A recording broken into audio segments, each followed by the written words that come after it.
All right, we're cutting across to Tokyo right now, where U.S. President Donald Trump is meeting Japan's Prime Minister Takaichi. She is, of course, the leader that just days ago got elected as the new Prime Minister of Japan. Now, of course, on his first Asia tour since his return to the White House, Trump did arrive in Japan on Monday, and this was from Malaysia, where he announced a flurry of deals on trade and critical minerals with 4 Southeast Asian nations. Now, of course, this is the first face-to-face meeting that will be held between Trump and Takaichi. And, of course, the topics and agenda would be security and trade on the table when the two meet. Now, on security, Japan is, of course, adopting a more muscular military stance as relations with China worsen. And Takaichi, who's a China hawk who last week became the first woman to serve as Japan's prime minister, said her government would achieve its target of spending 2% of GDP on defense this year. And of course, this comes 2 years ahead of schedule. And the U.S., which has around 600,000 military personnel in Japan, does want Tokyo to spend even more, potentially matching the 5% of GDP pledged by NATO members in June.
These are visuals from Tokyo, where U.S. President Donald Trump is standing there with Japan's Prime Minister Takaichi.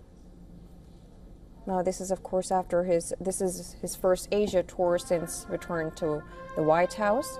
Trump did arrive in Japan on Monday from Malaysia, where he announced a flurry of deals on trade and critical minerals with 4 Southeast Asian nations.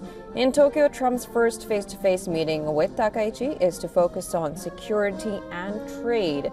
Now, if you look at security, Japan is, of course, adopting a more muscular military stance as relations with China worsen. Takaichi, a China hawk who last week became the first woman to serve as Japan's prime minister, has said that her government would achieve its target of spending 2% of GDP on defense this year.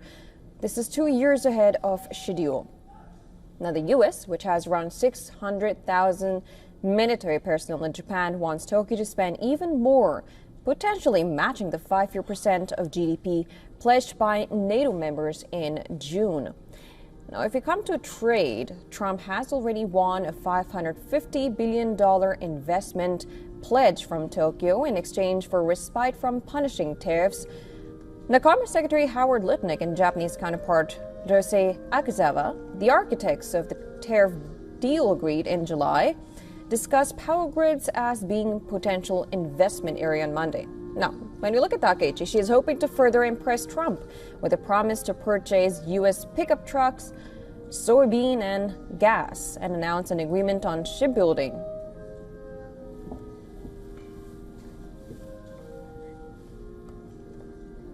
All right, to discuss more, we're now being joined by Susan Terani, our correspondent from New York, joining us on the phone line. Thank you so much, Susan. Now, of course, this is a first for Sanai Takaichi, and of course, this comes after he's now started his Asian tour. What are we expecting to be on the agenda when Trump and Takaichi now sit down for talks? So we do know that this is going to be a very friendly meeting between the two leaders because really Japan is not only a key U.S. ally, but also the U.S. is now an ally of this new conservative leader, Japan's first female president. Because remember, Takaichi is a protege of the late Japanese Prime Minister Shinzo Abe, who enjoyed very close ties with President Trump. President Trump has praised Takaichi's, quote, wisdom and strength. Trump is due to speak also at a U.S. military base later today, just to underscore the two countries' long-standing security ties. Now, President Trump is expected to push Japan to shoulder more of the security burden and increase defense spending. Takaichi's announcement of the 2% defense spending hike just coming in March will probably go down well with President Trump, but nonetheless, he's going to be pressing her more on that. On trade and economy, he'll probably press for greater U.S. access to, as you mentioned, Japan's auto and agricultural markets as well, hoping to urge Tokyo to buy more American rice and soybeans being a huge issue for the United States. We know that he wants to talk about that with Chinese leader Xi Jinping later this week as well. But regarding the rice and soybeans, this could unsettle Japan's powerful farm lobby on the one hand. So Takaichi will need to reassure those rural voters that she relies on that their livelihood is ultimately protected. But nonetheless, you know, this is someone who, as I mentioned, is an ally of the late Shinzo Abe. And so President Trump is walking into this meeting really with fond memories and hoping to build strong ties with Japan's new female leader. Absolutely, and it's very interesting you also mentioned Shinzo Abe. Now, Takaichi, of course, looks up to Shinzo Abe, and then, as a matter of fact, maybe she might be wanting to look at filling this the boots there. But when we look at defense now, this of course is coming before Trump's sit down with Chinese leader Xi Jinping on Thursday. We know that defense, of course, has been one of the topics which the new prime minister will be concerned about. What are the things that Japan will be concerned about when Trump meets Xi, especially when it comes to Indo-Pacific security and stuff? That's a very valid point. Japan's going to be looking at that very closely on the one hand, but Japan and the United States have a different kind of relationship than China and the U.S. has. And I think if Takaichi can draw in more U.S. investment while shielding key domestic sectors on the other hand, And, you know, the details of a new U.S.-Japan tariff deal, that's still being worked out. And Japan is already investing more than $550 billion in U.S. with these partnerships. This opens the door for more bilateral investment between the two countries. And so, nonetheless, as long as Takaichi can get those investments and those assurances, and remember, Japan has sort of been shielded from Trump's tariff wars that he has carried out on other countries, then, and if they can work on semiconductors and advanced manufacturing, then Japan can sort of breathe a sigh of relief on the one hand, but on the other hand, of course, looking at how Trump is going to deal with Xi on the other as well. But if these reassurances are in place, I think Japan will be standing on firmer ground after Takaichi-Trump meeting.